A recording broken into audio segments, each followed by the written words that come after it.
Ito, aabot po sa 88.2 bilyong piso ang nawawalang buwis noong taong 2023 dahil sa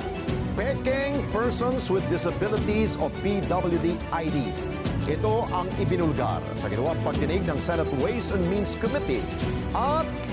lumabas na merong 8.5 milyong katao ang gumagamit ng Peking PWD IDs at 1.8 milyon lamang ang lehitimong may mga kapansanan.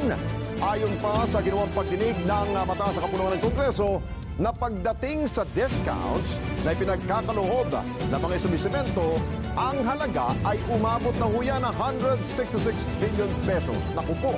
ay naman kay Restaurant Owners of the Philippines President Eric Teng, natay-dala nila ang pagtaas na mula 5 hanggang 25% sa kanilang benta